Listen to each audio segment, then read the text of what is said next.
Este descubrimiento en Egipto asusta a los científicos. Egipto es una tierra de mitos, leyendas y misterios. Su historia se remonta tan lejos que para Cleopatra las pirámides ya eran tan antiguas que hizo que los arqueólogos las investigaran. El antiguo Egipto no se parecía a ningún otro país del mundo, y todavía hay mucho que desconocemos sobre él. Tendemos a pensar en Tutankamón como el rey niño debido a su edad, pero Tutankamón era lo suficientemente mayor como para tener sus propios hijos. Esto se sabe porque se encontró 2 de ellos, que lamentablemente no vivieron mucho tiempo. Los niños, ambos de sexo femenino, fueron enterrados en la tumba de su padre y fueron descubiertos cuando fue abierta por Ward Carter en 1922. Las inscripciones en sus pequeños ataúdes se refieren a ellos solos como Osiris, es decir, el difunto, por lo tanto no sabemos sus nombres. Ahora se las conoce como momias 317A y 317B. La momia 317A nació prematuramente tras solo 5 o 6 meses de gestación, mientras que la 317B nació a término, aunque su aspecto se ha sugerido como posibles causas de muerte, como la espina bífida y la deformidad de los espárragos. Ninguna de ellas puede confirmarse. De hecho, los científicos nunca han podido determinar cuál fue la causa de la muerte de ninguno de los 2 niños. Casi todas las civilizaciones del mundo tienen leyendas sobre gigantes que alguna vez vivieron y caminaron entre ellos. Pero, ¿podría un gigante haber sido alguna vez el rey de Egipto? Quizá podamos averiguarlo estudiando los restos del rey Sanad, un faraón de la tercera dinastía que gobernó Egipto hace unos 4700 años. Sus restos fueron encontrados en el interior de una tumba cercana a Beit Khalafeh en 1901 y destacan por su tamaño.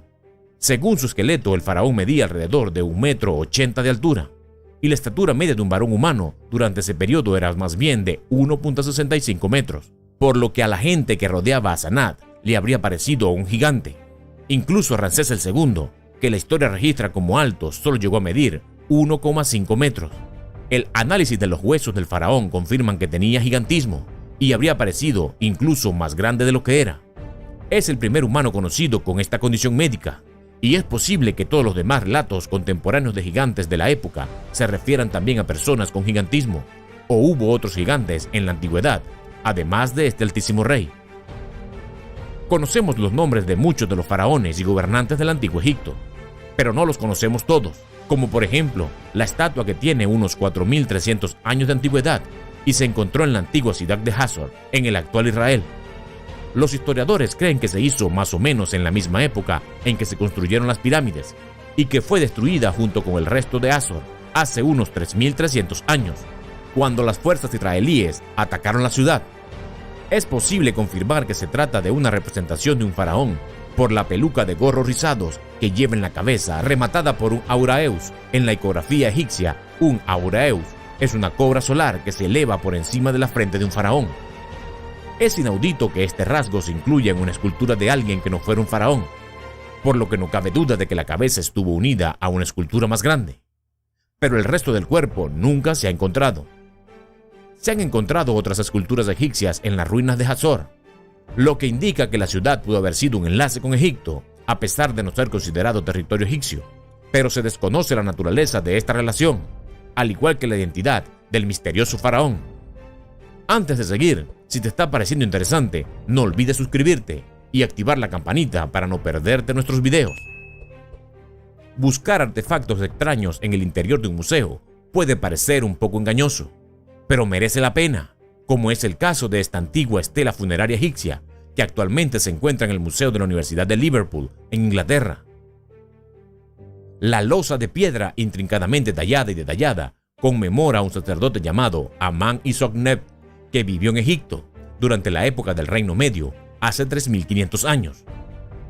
Los jeroglíficos de la estela se han descrito como una fórmula de ofrenda, un texto mágico que al ser leído en voz alta, proporciona mágicamente al alma del difunto la cantidad de comida y bebida que necesita para mantenerse en el más allá.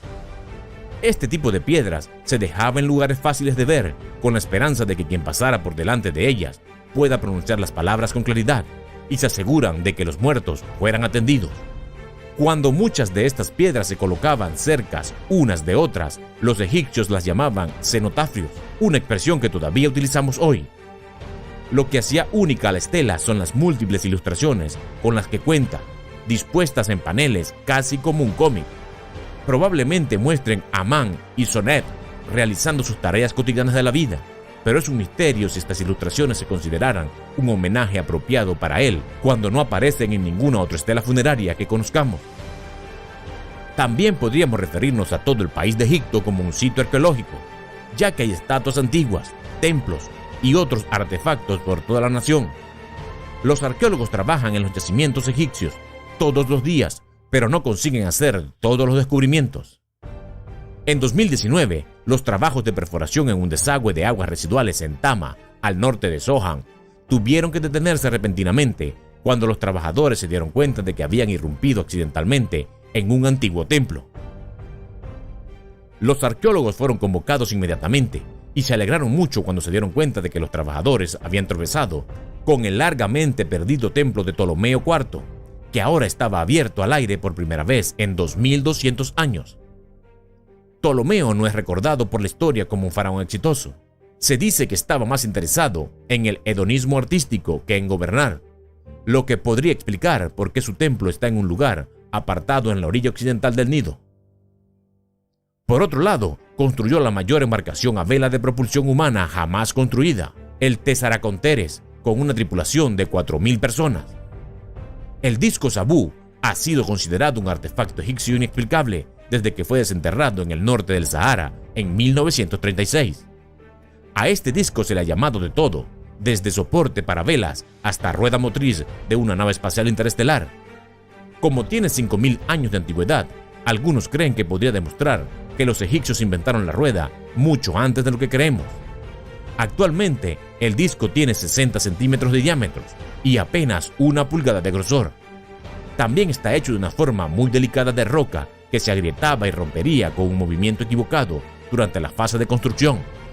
Pero, ¿por qué no hemos encontrado nada más en Egipto que se parezca? En el Museo del Cairo existe un artefacto misterioso.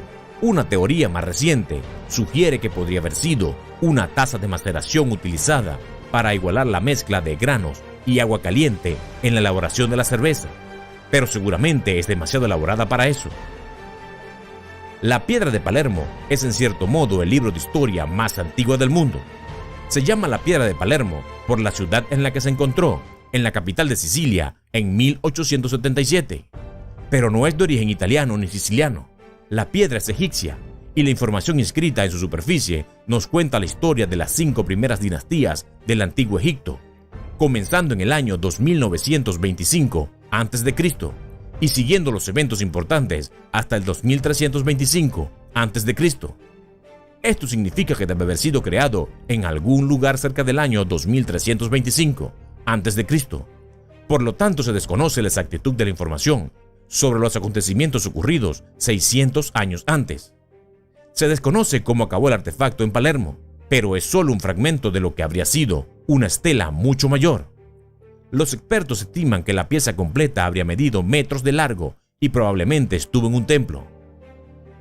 Nuestra única información sobre algunos acontecimientos de la historia egipcia, incluida la invasión de Nubia durante el reinado de Seneferu, procede de este objeto. La piedra nos dice que las fuerzas de Seneferu volvieron de su invasión con 2000 cabezas de ganado robadas y 7000 esclavos nubios, pero eso podría ser una exageración. Hay una pirámide egipcia de la que probablemente no hayas oído hablar mucho antes. Aunque es más antigua que todas las demás, se trata de la pirámide de Zoser y es el gran monumento de piedra más antiguo del mundo.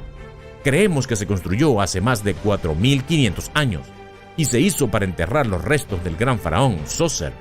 La pirámide de 60 metros de altura está hecha de más de 11 millones de metros cuadrados de arcilla y piedra, y el trabajo de diseño se atribuye generalmente al legendario polímata egipcio Imhotep. Nadie había construido nada parecido antes, y si no se hubiera construido, los egipcios probablemente nunca habrían llegado a construir la Gran Pirámide de Giza. Antiguamente estaba rodeada por un complejo amurallado más grande que contenía templos en un patio. El secreto era claramente importante, ya que hay no menos de 13 puertas falsas en el interior de las pirámides situadas alrededor del perímetro. Nunca sabremos lo que realmente hay dentro porque el gobierno egipcio no permite que nadie entre. Déjanos saber en los comentarios si te gustó el video Y no olvides suscribirte para no perderte los próximos videos.